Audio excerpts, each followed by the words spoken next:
دوستانو دا ځل دفاع او ساتنې خپرونه مو د خوست په ښار کې د دویمې امنیتي حوزې د مجاهدینو د خوست ښاریانو سره جوړه کړې ده. د یکشنبه په شپه د خوست ملي رادیو ټلویزیون متقاعد کارمن کریم الله سروري د ورپېښې ناروغۍ له کبله د حق داعیې ته لبیک ووایه. د خوست د ملي رادیو ټلویزیون آمر مولوي محمد نسیم فهیمي د مرحوم کریم الله سروري مړینه په اړونده ډګر کې یوه ضایع یاد کړه او په خبره یې چې نوموړي په خپلو کارونو کې له اخلاص کار اخیسته او هغه یې د سختو ورځو کارمند یاد کړ. د دې خبره چې ارواښاد سروري به تل ټینګار په دې و چې خپل دین خاورې او ملت ته په ژمنتیا دنده ترسره کړي.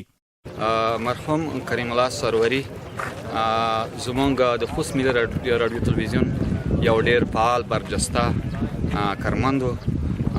دا چې زه دلته راغلی یم د زمونږ په مسؤلیت کې ډیر مخلصانه خدمتونه کړي او هغه چې د ډیر پخوا رئیس دی دلته دنده لرله په مختلفو بخشونو د رادیو تلویزیون کې خپل رسنیزه خدمتونه کړي دي چې هغه د نه هېرېدو دي.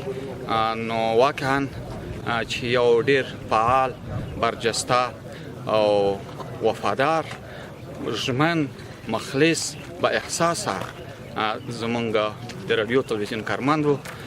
د ده تشه د ټول خوست لپاره بیا خصوصا د خوست ملي رادیو تلویزیون لپاره یوه لویه ضایعه بولو. الله پاک دې دته فردوس جنت ورکړي او الله پاک دې په قبر نور او الله پاک دې یاد تلپاتې ولري. لیکوال او ژورنالیست او د خوست د بشري سرچینو آمر نقیب الله متنوال وایي چې ښاغلی سروري یو زړهسوانده او زیار ایستونکی ژورنالیست و. نوموړی وایي چې ارواښاد به تل ښې اړیکې پللې او هڅه به یې دا وه چې له هر چا سره خپله همکاري وکړي. مرحوم کریم الله سروري ده الله تعالی وبخي دی د رسنیو په ډګر کې ډیر سابقه‌دار ژورنالیست یا خبریال پاتې شوی ده. ډیر د وظیفې پابند سړی و. معمولا به د نظامي خپرونې پر مخ بولې د وظیفې سره یې مینه لرله د وظیفې شوق یې لرلو او دین علاوه د خپلو ملګرو سره د خپلو دوستانو سره ډیر صمیمي دوست او ملګری پاتې شوی و. په خپله برخه کې ډیر فعال سړی و، زحمتکشه سړی و. نو الله تعالی دې وبخي کورنۍ ته او ټولو دوستانو ته د الله جل جلاله دربار څخه جمیل صبر غواړو.